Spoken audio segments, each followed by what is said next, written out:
Me llamo Carmen Ortega y nunca imaginé que a mis 58 años estaría fingiendo estar muerta para escapar de mis propios hijos. Todo comenzó la mañana en que mi propia hija nos empujó desde un acantilado de Monteulía y mientras yo yacía en el suelo con los huesos rotos y la sangre escurriendo por mi cara, escuché a mi esposo susurrar: «No te muevas, Carmen.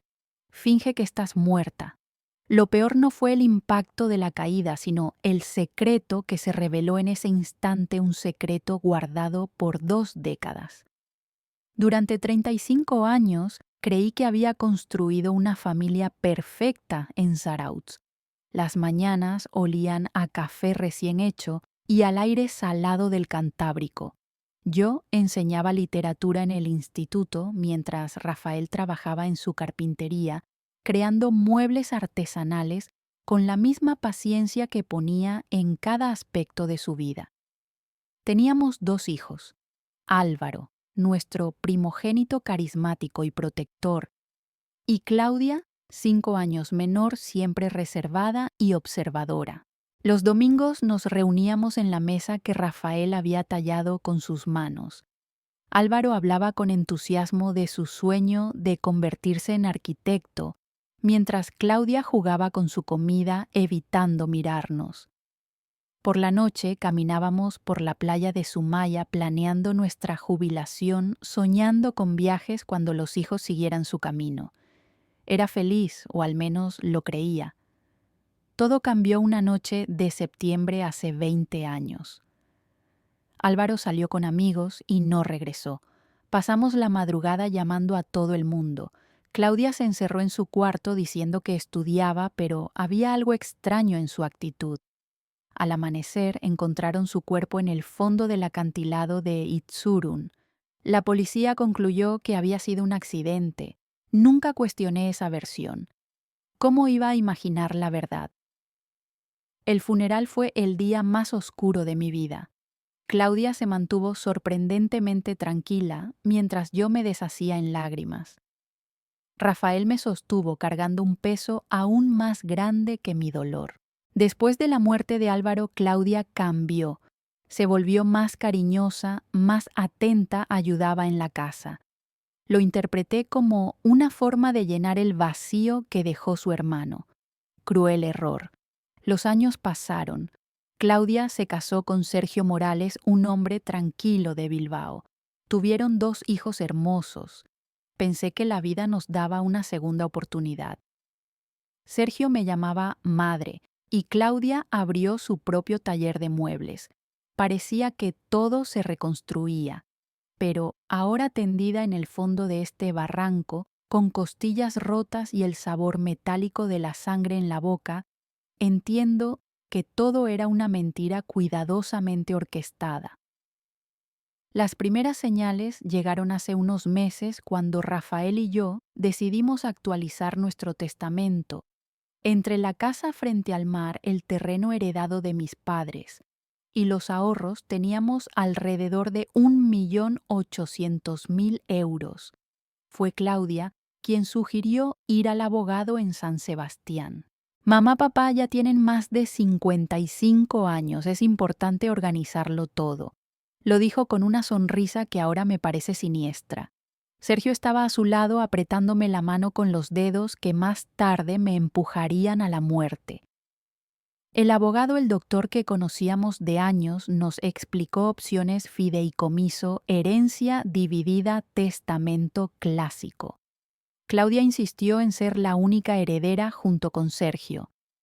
Nosotros nos encargaremos de la distribución justa para los niños. Van a necesitar de nosotros cuando envejezcan. Algo en su tono me incomodó, pero Rafael aceptó con confianza. Yo tuve mis dudas, recordé cómo Álvaro siempre decía que nos ayudaría en la vejez, pero él ya no estaba, y Claudia era nuestra única hija viva. Firmamos los documentos. Sergio vestía traje impecable y me abrazó largamente. Ahora somos una familia unida para siempre, susurró en mi oído. Esa noche, preparando la cena, No pude quitarme la sensación de haber cometido un error terrible. Semanas después, las visitas de Claudia y Sergio se volvieron más frecuentes pero distintas. Siempre traían sugerencias. Vender la casa, mudarnos a un piso en Bilbao, contratar seguros de vida. Mamá, esta casa es demasiado grande, demasiado peligrosa para ustedes, decía Claudia mirando los muebles con ojos calculadores. Vi un destello de irritación cuando me negué. Mamá está siendo irracional, dijo con un tono que nunca había usado conmigo. Rafael comenzó a considerar sus argumentos, pero yo sabía que había algo más. La tensión creció cuando Claudia pidió un poder notarial sobre nuestras finanzas. Es solo precaución, si algo sucede podemos gestionarlo sin problemas legales. Esa noche no dormí. Llamé a mi hermana Pilar, que siempre fue más perspicaz. Cuando le conté guardó silencio y luego dijo: ¿No te parece raro que Claudia quiera tanto control? Ella tiene su negocio, no necesita tu dinero. Sus palabras me golpearon. Esa tarde enfrenté a Claudia. ¿Por qué es tan importante para ti controlar nuestros asuntos? Tu padre y yo seguimos lúcidos. Su rostro se endureció y en sus ojos vi algo frío y calculador. No se trata de control, mamá, se trata de responsabilidad familiar, dijo, pero sonó más a amenaza. Esa noche Rafael y yo discutimos por primera vez en años. Él pensaba que era paranoia. Yo insistí en que Claudia había cambiado. ¿Recuerdas cómo era antes de que Álvaro muriera?, pregunté. Rafael me miró con una sombra en los ojos. Carmen, hay cosas sobre la muerte de Álvaro que nunca te conté. Sentí que el corazón se me salía del pecho. Rafael confesó que la noche en que murió vio a Claudia discutiendo con su hermano en Itzurún. Los escuchó gritarse sobre dinero, sobre herencia. Álvaro había descubierto que Claudia estaba robando de nuestros ahorros. Tenía pruebas. Y entonces dijo Rafael con lágrimas, Claudia lo empujó. No fue un accidente. Mi mundo se derrumbó. ¿Por qué nunca me lo contaste?, grité. Porque ya era tarde. Claudia me rogó ayuda. Dijo que había sido un accidente, que no podía perderme a mí también. Y yo la creí. Pensé que cambiaría, pero no cambió. Siguió robando. Y Rafael en silencio se volvió cómplice. Entendí entonces que Claudia buscaba acabar lo que había empezado hace 20 años. Y peor aún, Rafael había descubierto hacía semanas que su taller estaba al borde de la quiebra. Debía más de 400.000 euros. Sergio lo sabía todo. No éramos padres, éramos su salvación. Esa noche, cuando Claudia llamó con voz dulce, sugiriendo celebrar nuestro aniversario, con una excursión al mirador en Monteulía, Rafael y yo supimos que era una invitación a nuestra ejecución. Me llamo Carmen Arrieta y a mis 63 años jamás hubiera imaginado que acabaría fingiendo estar muerta para sobrevivir a las manos de mi propia hija. Los que me conocieron en mi juventud aquí en el País Vasco siempre decían que mi vida estaba hecha de certezas. Un marido trabajador, 2 hijos hermosos y un hogar cálido en San Sebastián, donde cada amanecer tenía el perfume del pan recién horneado y el murmullo constante del Cantábrico contra las rocas. Durante décadas me aferré a esa imagen de familia perfecta. Yo enseñaba literatura en un instituto. Rafael, mi esposo, tallaba muebles en su carpintería, y nuestros hijos Ricardo y Claudia parecían el orgullo de nuestra existencia. Ricardo el mayor, carismático y protector. Claudia 5 años menor, callada, observadora, siempre con un brillo en los ojos que yo interpretaba como sensibilidad. Los domingos eran sagrados. Nos reuníamos en torno a la mesa que Rafael había construido con sus manos. Ricardo hablaba de su sueño de ser arquitecto, mientras Claudia empujaba la comida en el plato, esquivando nuestras miradas. Yo lo atribuía a la timidez adolescente. Pero esa imagen se quebró una noche de septiembre hace 20 años.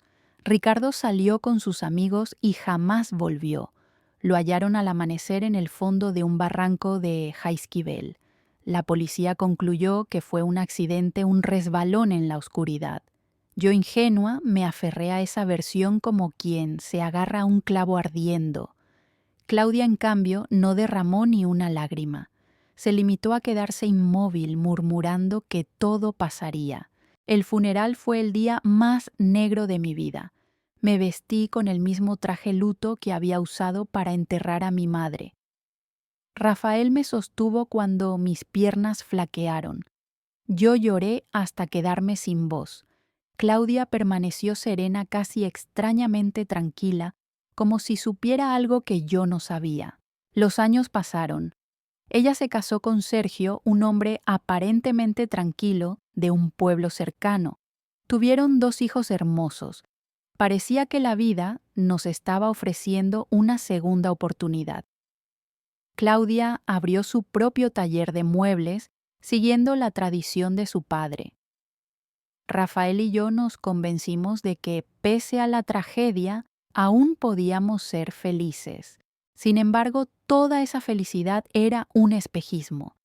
Hace unos meses, al actualizar nuestro testamento, Claudia y Sergio insistieron en ser nombrados herederos únicos. «Así será más sencillo, mamá», me dijo Claudia, con una sonrisa que ahora sé que era siniestra. Rafael, siempre confiado, aceptó sin demasiadas preguntas. Yo, en cambio, sentí un escalofrío recorrerme la espalda. Fue entonces cuando apareció un nuevo elemento en nuestra historia. Entre los viejos documentos del taller, Rafael encontró una carta amarillenta escrita a mano por Ricardo poco antes de morir. En ella mi hijo denunciaba que Claudia estaba robando dinero de los ahorros familiares y terminaba con una frase que me perforó el corazón: «Si algo me pasa, papá, no confíes en ella. No es la hermana que crees». Rafael nunca me mostró esa carta en su momento. La escondió. La guardó como un secreto insoportable. Cuando me la entregó 2 décadas después, temblando, comprendí que mi vida entera había sido construida sobre una mentira. La conmoción fue devastadora. De pronto, cada gesto de Claudia en los últimos años cobró un nuevo significado: su repentina amabilidad tras la muerte de Ricardo, su interés desmedido por nuestras finanzas, la forma en que Sergio sonreía al hablar de seguros y propiedades. Todo estaba calculado. Yo me sentí traicionada no solo por mi hija, sino también por mi esposo. 20 años había callado Rafael. 20 años ocultando que Ricardo había descubierto el robo de su hermana. 20 años conviviendo con el silencio, con la culpa, con la sombra de un crimen que jamás imaginé. El impacto de esa revelación fue un terremoto en mi pecho. Sentí que todo se rompía: la confianza, la maternidad, incluso mi fe en Dios. ¿Cómo había sido capaz de criar a una hija capaz de asesinar a su propio hermano? ¿Cómo no vi las señales? ¿Y cómo pudo Rafael cargar con ese secreto, dejándome vivir en la ignorancia? El dolor físico que había sentido en el fondo del barranco, con los huesos rotos y la sangre cubriéndome el rostro, no era nada comparado con este dolor del alma. Era como si la carta de Ricardo hubiera abierto una herida que nunca cicatrizaría. Desde entonces, las visitas de Claudia y Sergio se volvieron más frecuentes y más inquietantes. Ya no venían solo a saludar. Traían sugerencias disfrazadas de consejos: vender la casa, contratar seguros de vida, cederles un poder notarial. Cada palabra sonaba como un clavo más en nuestro ataúd. Yo no podía dormir. Escuchaba cada crujido de la casa como si fueran pasos de mi propia hija acercándose con la intención de terminar lo que había empezado 20 años atrás. El día que Rafael me confesó con lágrimas que él mismo había visto a Claudia y Ricardo discutir en el acantilado antes de la caída, comprendí que mi vida se había convertido en una pesadilla sin salida. ella no había cambiado, solo estaba esperando el momento perfecto. Y ahora cuando recuerdo esa carta manchada por el tiempo, escrita por las manos de mi hijo, que ya no está, siento que aún me habla desde la tumba. Me advierte, me acusa, me pide justicia. Querido oyente, ¿qué harías tú en mi lugar? ¿Seguirías confiando en tu hija o la enfrentarías aunque eso destruyera lo poco que queda de tu familia? Si crees que aún se puede confiar, pulsa 0. Si piensas que debería enfrentarla de inmediato, pulsa 1. Después de aquella noche en la que Rafael me entregó la carta de Ricardo, nada volvió a ser igual dentro de mí. Dormía con los ojos abiertos, esperando escuchar el crujido de la escalera, el giro de una llave en la cerradura, cualquier señal de que Claudia estaba a punto de acabar con nosotros. Era como vivir con una soga al cuello cada día un poco más apretada. El País Vasco, que siempre había sido mi refugio de calma, se convirtió en un escenario de pesadilla. El murmullo del Cantábrico ya no era melodía, sino un rugido que me recordaba la caída de Ricardo. Las montañas que antes abrazaban nuestra casa ahora parecían murallas que nos encerraban. Claudia y Sergio venían con frecuencia demasiado. Ya no eran visitas de hijos cariñosos, sino inspecciones disfrazadas de atenciones. Examinaban cada rincón de la casa, preguntaban con detalle sobre nuestros seguros, sobre el valor del terreno, sobre nuestra salud. Yo sentía que mi vida era un inventario en sus manos. Un domingo por la tarde, mientras intentábamos mantener una conversación normal en el salón, Claudia pronunció una frase que todavía me hiela. Mamá, papá, ¿se han dado cuenta de que esta casa es demasiado grande para 2 ancianos? Imaginen si alguno de ustedes se cae por las escaleras, nadie vendría a tiempo para ayudar. La dijo con una sonrisa suave, pero sus ojos brillaban con una dureza que me atravesó como un cuchillo.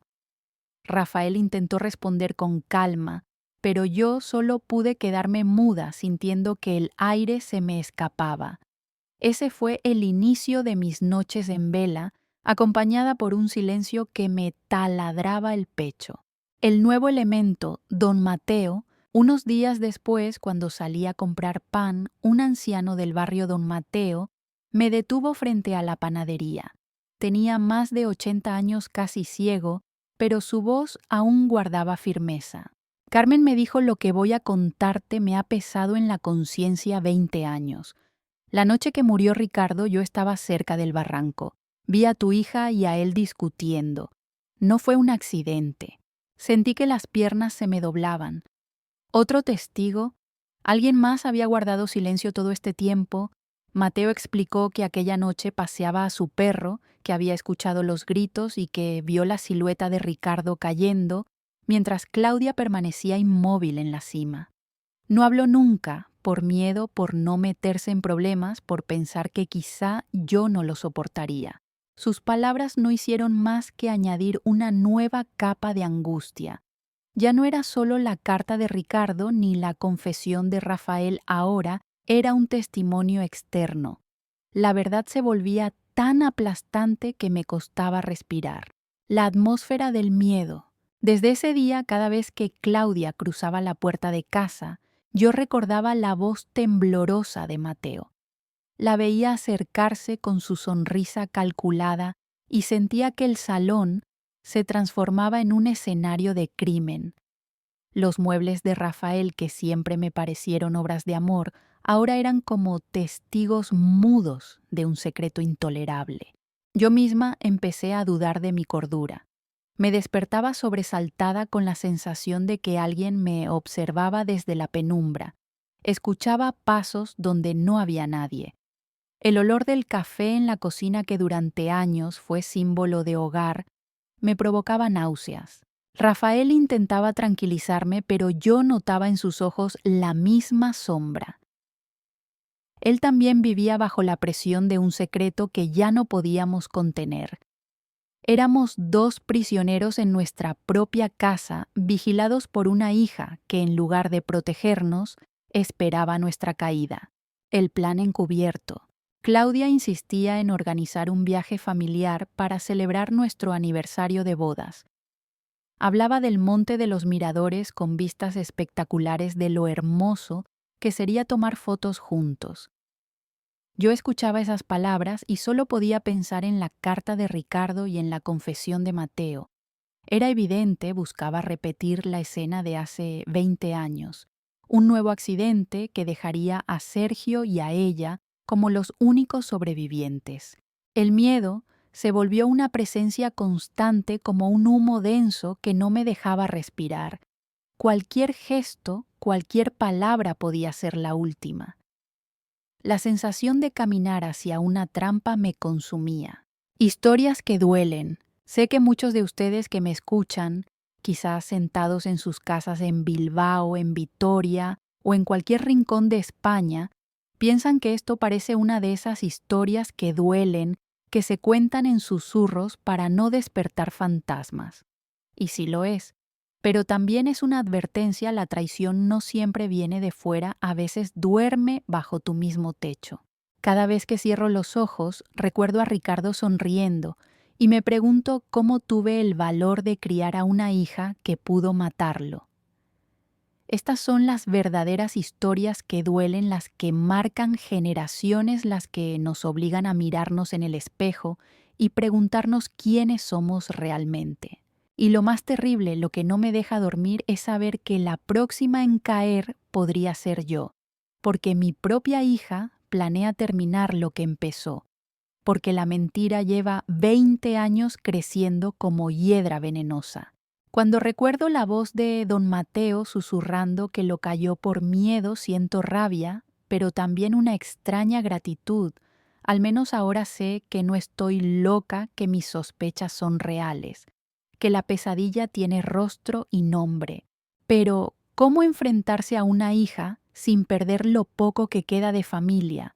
¿Cómo denunciarla sin destruir también a mis nietos inocentes en medio de esta oscuridad? Esas son las preguntas que me atormentan y que como oyentes quizá también se hagan ustedes, porque todos cargamos con nuestras propias historias que duelen. Querido oyente, si esta historia te conmueve, acompáñame con un me gusta. No es solo un gesto digital, es una forma de recordarme que no estoy sola en este dolor. El día de la excursión amaneció con un cielo engañosamente sereno. Claudia y Sergio llegaron temprano a nuestra casa en San Sebastián, cargados de mochilas cuerdas y sonrisas fingidas. Yo los miraba desde la ventana y sentía que cada paso que daban hacia nosotros era un clavo más en nuestro ataúd. Rafael me tomó la mano en silencio. Ambos sabíamos que no había marcha atrás.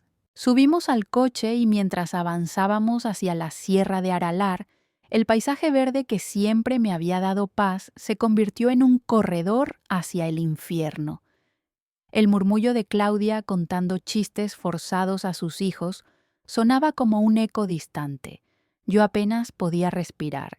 Mi mente repetía una sola palabra trampa: el ascenso al acantilado.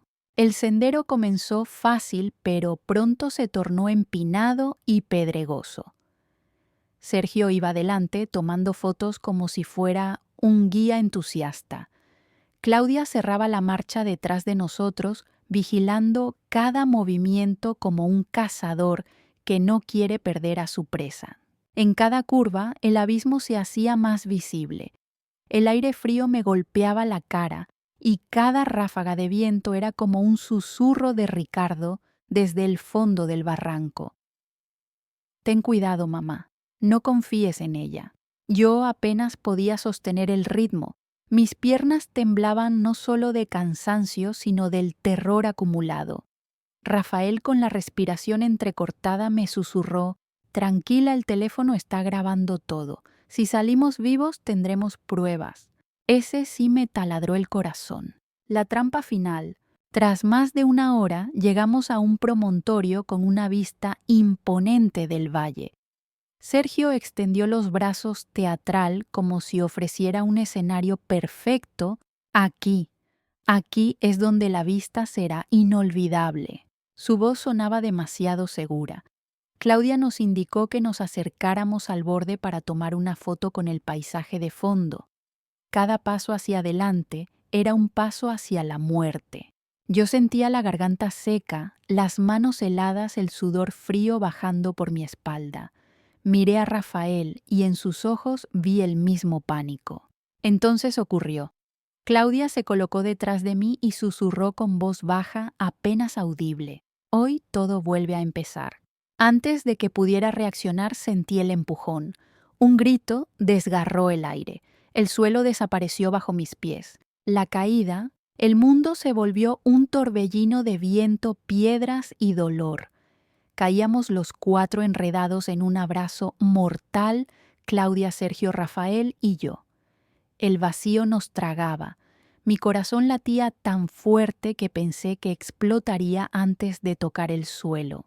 En esos segundos interminables recordé el rostro de Ricardo, la carta escondida, la confesión de don Mateo. Todo convergía en ese instante. Era como si la vida nos hubiera traído de nuevo al mismo punto, obligándonos a revivir el pasado.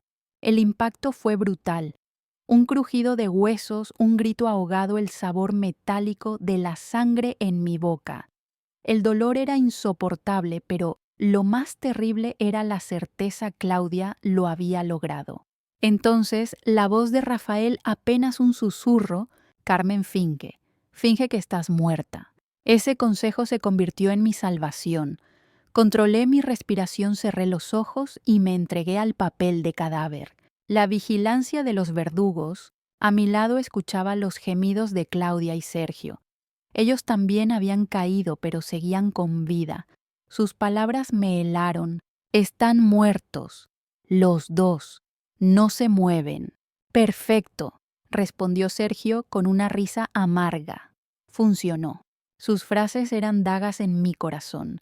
Yo permanecí inmóvil, luchando contra la desesperación de gritar. Entonces apareció el nuevo elemento. Un zumbido extraño se acercó desde arriba. Era un dron. Unos excursionistas, sin saberlo, estaban grabando imágenes del paisaje y de nuestra caída. El aparato flotó unos segundos sobre nosotros.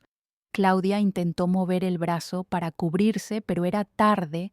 El dron ya había registrado demasiado. Ese detalle invisible para ellos en ese momento sería la grieta por la que entraría la justicia. Venganza silenciosa. Yo seguí fingiendo, sintiendo la sangre correr por mi cara, oyendo a mi hija discutir con Sergio sobre cómo inventar la historia del accidente. Cada palabra suya era prueba de su crueldad. Pero en mi interior algo cambiaba. Ya no era solo miedo. Era también una venganza silenciosa, gestándose en mi silencio, en mi respiración contenida. Rafael también lo sabía. Cuando nuestras manos se rozaron en la oscuridad del barranco, entendí que él también compartía esa venganza silenciosa. Éramos dos padres heridos y destrozados, pero aún con la voluntad de sobrevivir para contar la verdad. El eco de las voces de los excursionistas se escuchó a lo lejos. El dron regresaba a sus manos. Yo recé en silencio para que revisaran las imágenes, porque allí en esas grabaciones estaba la diferencia entre justicia o silencio eterno. La desesperación. El sol comenzaba a ponerse cuando Claudia y Sergio lograron arrastrarse hacia un claro. Sus quejidos se mezclaban con sus planes. Diremos que fue un accidente, jadeaba Claudia, que papá resbaló y arrastró a mamá. Nadie dudará. Yo mientras tanto contaba los segundos intentando resistir al dolor que me nublaba la mente. Cada instante era un pulso con la muerte. No sé cuánto tiempo pasó hasta que escuché el sonido de helicópteros. La montaña se llenó de voces, de cuerdas descendiendo, de pasos apresurados. Los excursionistas habían dado aviso. Aún no sé cómo logré mantenerme quieta mientras los rescatistas se acercaban. Cada fibra de mi ser quería gritar: «Estoy viva, ayúdenme», pero debía esperar, porque si Claudia sospechaba, acabaría con nosotros antes de que llegara la policía. Y aquí, queridos oyentes, dejo esta parte de mi relato. Lo vivido en ese acantilado no es solo un recuerdo, es una herida abierta, una batalla entre el miedo y la voluntad de sobrevivir. Dime algo con sinceridad. ¿Esta voz que me acompaña en la narración te atrapa? Si no pulsa, 0. Si sí pulsa, 1. Las voces de los rescatistas retumbaban en el barranco como ecos de otro mundo. Yo permanecía inmóvil, los ojos cerrados, la respiración contenida, interpretando el papel más difícil de mi vida, el de una muerta que aún quería vivir. El dolor era insoportable, cada hueso me gritaba, pero lo que más me pesaba era la tensión, un error, un movimiento en falso, y Claudia lo sabría. Los helicópteros sobrevolaban la zona. Sentí como las cuerdas descendían, el roce metálico de los ganchos golpeando la roca, las botas firmes de los rescatistas acercándose. «Aquí hay 2 cuerpos», escuché decir a uno de ellos. Contuve el aliento. Uno de los hombres se inclinó sobre mí y buscó mi pulso. Me rozó el cuello con dedos ásperos. «Muy débil, pero está viva», susurró. Quise llorar, pero me contuve. A pocos metros, Rafael gemía casi inaudible. Él también seguía con vida. Los rescatistas actuaron rápido: máscaras de oxígeno, camillas, vendajes improvisados. Yo dejé que mi cuerpo se abandonara, confiando en que cada gesto de debilidad era un paso más hacia la salvación. La mentira de Claudia. Arriba escuché la voz quebrada de mi hija. «Por favor, salven a mis padres», gritaba, y era una actuación perfecta. Su tono era desgarrador, convincente. Si yo no conociera la verdad, habría creído que era una hija desesperada. Sergio la acompañaba con sus lamentos. Todo fue tan rápido. Estábamos tomando fotos y una roca se soltó. No pudimos hacer nada. Era el guión que habían ensayado una y otra vez y lo interpretaban con una precisión escalofriante. El traslado, el ascenso en camilla fue lento, eterno. Cada metro que subíamos me parecía un riesgo, y si Claudia se acercaba demasiado, y si intentaba terminar el trabajo antes de que llegáramos arriba, me obligué a mantener los ojos cerrados. Cuando por fin sentí el aire libre, supe que estábamos a un paso de la siguiente batalla. Nos subieron al helicóptero. El sonido de las hélices me aturdía, pero aún así alcancé a oír cómo Claudia lloraba y pedía subir con nosotros. «Quiero estar con mi madre», decía entre sollozos. Los rescatistas lo impidieron. Gracias a Dios. El hospital. Desperté en la sala de urgencias del hospital de Pamplona. O mejor dicho, decidí abrir los ojos en el momento preciso. Había médicos alrededor, luces intensas, monitores que pitaban. Me dolía todo el cuerpo, pero la mente estaba clara, debía seguir con la farsa el tiempo suficiente. Allí apareció Lucía, una enfermera joven con mirada serena y firme. Se inclinó sobre mí y en voz baja me dijo: «Señora Carmen, sé que puede oírme. No diga nada aún, pero quiero que sepa que no está sola». Me quedé helada. ¿Cómo podía saberlo?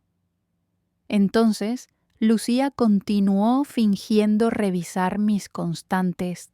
Escuché a su hija en la sala de espera. Sus palabras no sonaban como las de alguien que sufre, sonaban como las de alguien que actúa. «He visto muchas familias en desgracia y algo en ella no encaja».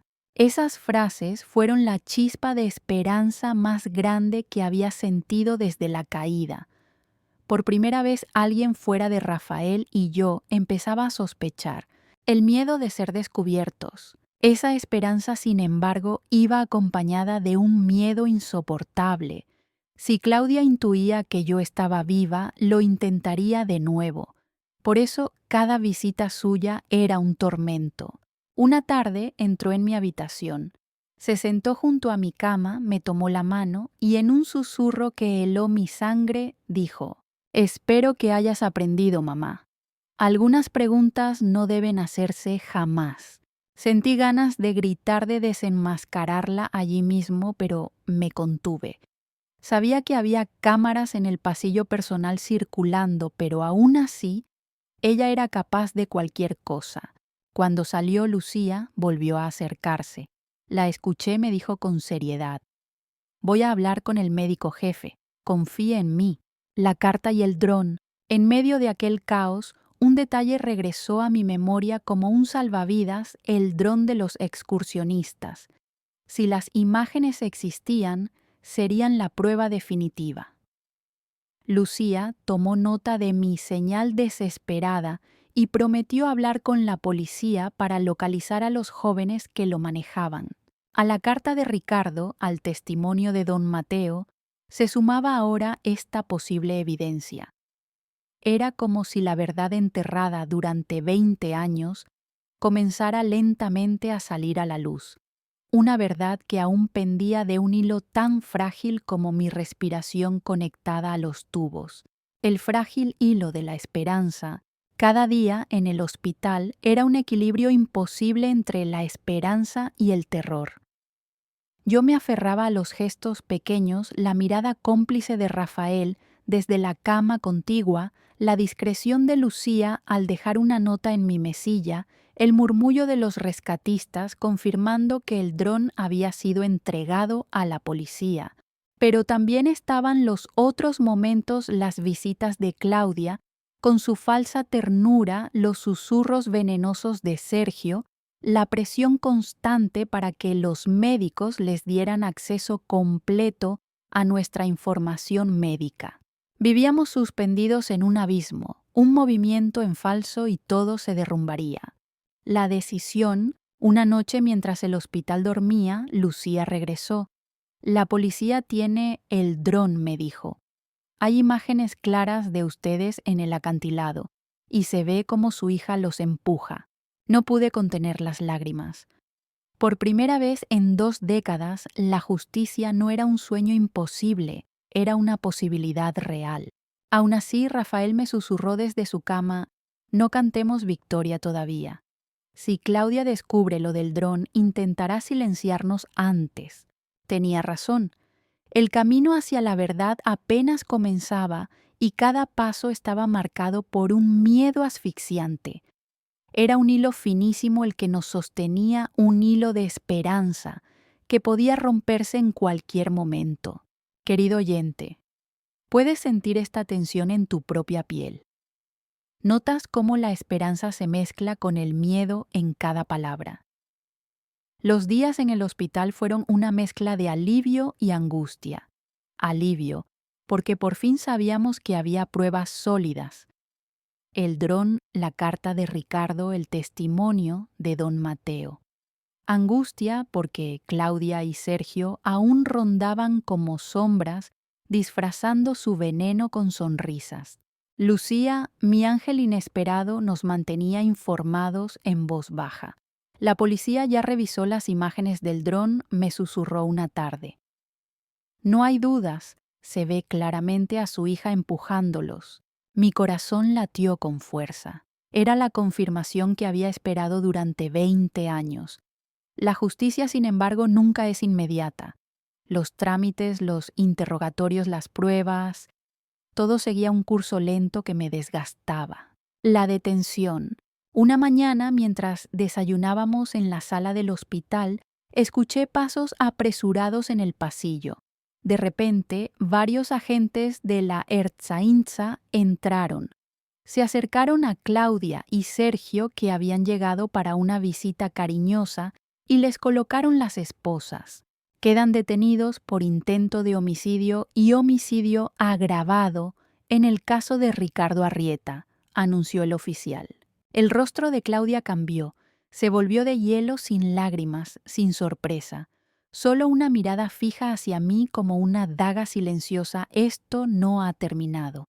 Sergio, en cambio, gritaba, negaba, acusaba a Claudia de manipularlo. La farsa de la familia perfecta se desmoronaba allí mismo ante médicos, enfermeras y pacientes. Sentí una oleada de alivio, pero también un dolor profundo. Era mi hija la que se llevaban esposada, mi sangre, mi niña convertida en enemiga. El inicio del juicio. Meses después comenzó el juicio en la audiencia provincial de Guipúzcoa. El salón estaba lleno, periodistas curiosos familiares. Yo entré apoyada en un bastón Rafael a mi lado, aún con secuelas de la caída. El juez asignado al caso don Esteban Larrañaga tenía un pasado particular. Había perdido a su hermana en un supuesto accidente doméstico que siempre sospechó fue provocado por su cuñado. Esa historia personal daba a sus palabras un peso diferente. Se notaba en su mirada cuando nos observaba como si entendiera mejor que nadie el dolor de una traición dentro de la familia. La confrontación, me llamaron a declarar. Frente a mí, Claudia, vestida de manera impecable, me miraba con un desafío frío.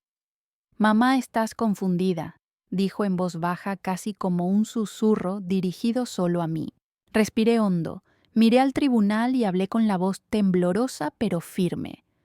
«No estoy confundida. Vi la carta de mi hijo. Escuché el testimonio de un vecino. Sentí sus manos empujándome y sobreviví para contarlo». El silencio en la sala fue absoluto. Las imágenes del dron se proyectaron en una pantalla, granos de vídeo, voces lejanas, el instante brutal del empujón. Algunos asistentes se taparon la boca. Rafael declaró después. Su voz más quebrada que la mía relató cómo había callado 20 años, cómo cargaba con la culpa de proteger a Claudia, cómo esa omisión nos había condenado.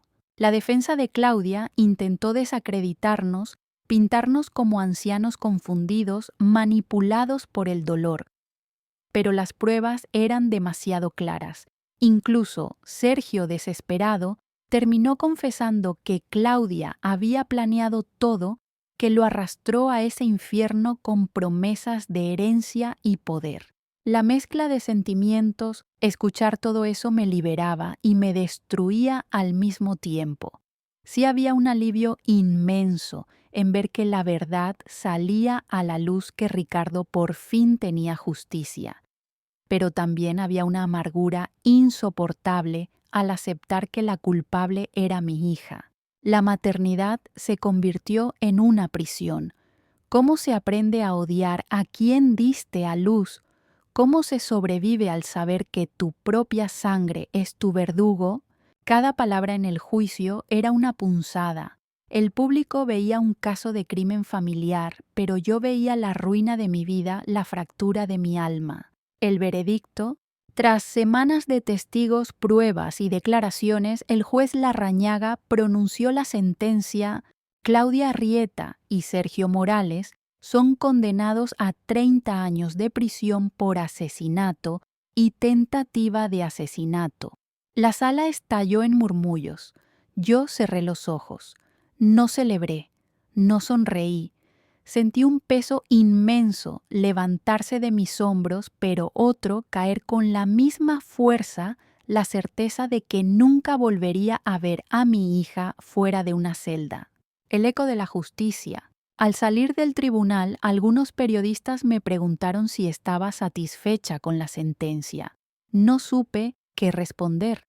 Satisfecha no era la palabra. Lo que sentía era un equilibrio extraño entre alivio y amargura. La justicia no devuelve lo perdido, les dije, pero al menos limpia el nombre de mi hijo. Esa frase se convirtió en titular. Para mí, sin embargo, fue solo una manera de seguir respirando. El futuro inmediato, Claudia y Sergio fueron trasladados a la prisión de Martutene. Los niños quedaron bajo nuestra tutela. Yo los miraba jugar en la sala de casa y pensaba, ¿qué culpa tienen ellos de los pecados de sus padres? El juicio nos dio la verdad, sí, pero también nos dejó un vacío irreparable. La justicia puede cerrar heridas legales, pero nunca cura las del alma. Querido oyente, ¿Qué habrías sentido tú en mi lugar? ¿Alivio por la justicia o amargura por la hija perdida? Después del juicio, la vida en nuestra casa de Sarauts cambió de raíz. Ya no había visitas incómodas ni sombras acechando detrás de cada puerta. El silencio que antes era amenaza se convirtió en un bálsamo. Por primera vez en décadas, Rafael y yo podíamos respirar sin sentir la presión de una mentira encima. Sin embargo, la libertad vino acompañada de una nueva responsabilidad: nuestros nietos, 2 niños inocentes que nada tenían que ver con las decisiones de sus padres. Cuando los vi entrar en nuestra casa con sus mochilas pequeñas y los ojos perdidos, entendí que el ciclo de dolor debía romperse allí con nosotros. Ellos merecían crecer lejos del veneno, lejos de la manipulación, un hogar distinto. Vendimos la vieja casa cargada de recuerdos y compramos una más modesta cerca de la playa de Itsurún. Queríamos empezar de nuevo en un lugar donde el mar no solo recordara tragedias, sino que también hablara de esperanza. Cada mañana el sonido de las olas nos recordaba que la vida, como el agua, encuentra siempre un cauce para seguir adelante. Los niños poco a poco recuperaron la risa. El mayor empezó a interesarse por la carpintería, ayudando a Rafael en el taller. La pequeña se pasaba las tardes dibujando sirenas y barcos, como si quisiera inventar un mundo nuevo en cada hoja. Yo los observaba y pensaba: aquí está nuestro verdadero legado. No el dinero, no las propiedades, sino la capacidad de dar amor incluso después de haber sido traicionados. Rafael y yo, con Rafael compartimos silencios distintos. Ya no eran silencios de culpa, sino de complicidad. A veces nos sentábamos en el porche mirando cómo los niños jugaban y simplemente agradecíamos seguir vivos. Él me confesó que aún cargaba con la vergüenza de haber callado tantos años. Yo lo tomé de la mano y le respondí: lo importante no es lo que callaste, Rafael, sino que hoy estamos aquí para decir la verdad. Esa fue nuestra manera de reconciliarnos con el pasado, la paz interior. Por las noches, cuando cierro los ojos, todavía aparece la imagen de Ricardo, pero ya no me atormenta como antes. Ahora lo siento cerca, como si me acompañara en el murmullo de las olas. Quiero creer que de algún modo él descansa, sabiendo que la verdad salió a la luz. La vida me enseñó algo doloroso, pero valioso: se puede sobrevivir a lo impensable. A veces la justicia tarda en llegar, pero llega, y cuando lo hace, nos permite volver a respirar, aunque con cicatrices. El mensaje para ti, oyente, querido amigo, querida amiga que me escuchas, tal vez te preguntes qué puedes aprender de una historia tan dura como la mía. Mi respuesta es simple: la verdad siempre libera, aunque duela. Callar por miedo, por proteger a alguien, solo prolonga el sufrimiento. Y en familia, las mentiras se heredan como cadenas invisibles que aprisionan a todos. Si algo puedo transmitirte, es que nunca es tarde para romper esas cadenas. Nunca es tarde para empezar de nuevo, aunque tengas 70 años, aunque sientas que tu vida está rota. La resiliencia no es una palabra de moda, es la capacidad de abrir los ojos cada mañana y decir: sigo aquí, sigo viva y aún puedo amar. Una nueva etapa. Hoy, mientras preparo la merienda de mis nietos y los escucho reír, siento que estoy viviendo una segunda oportunidad. No una vida perfecta, porque la perfección no existe, sino una vida real, hecha de dolor, pero también de ternura. El dolor no desaparece, pero deja espacio para la luz. Y esa luz, cuando llega, brilla más fuerte porque nació en la oscuridad. Rafael y yo no sabemos cuánto tiempo más nos queda juntos, pero ya no tenemos miedo. Nuestro miedo se transformó en una enseñanza a aferrarse a lo que de verdad importa. El resto, la ambición, el dinero, las apariencias, todo eso se disuelve como arena entre los dedos. Cierre, Al mirar hacia atrás, me doy cuenta de que mi vida ha sido una prueba constante de resistencia. Fui madre esposa víctima y testigo de un crimen atroz, pero también fui luchadora sobreviviente y finalmente guardiana de un nuevo comienzo para 2 niños que merecen un futuro mejor. Y eso, querido oyente, es lo que quiero que recuerdes. La vida puede quebrarte, pero también puede rehacerte. Todo depende de no renunciar a la verdad ni al amor. Quiero agradecerte de corazón por haberme acompañado hasta aquí. Sé que estas palabras no son fáciles de escuchar porque son heridas abiertas, pero también sé que juntos las transformamos en lecciones.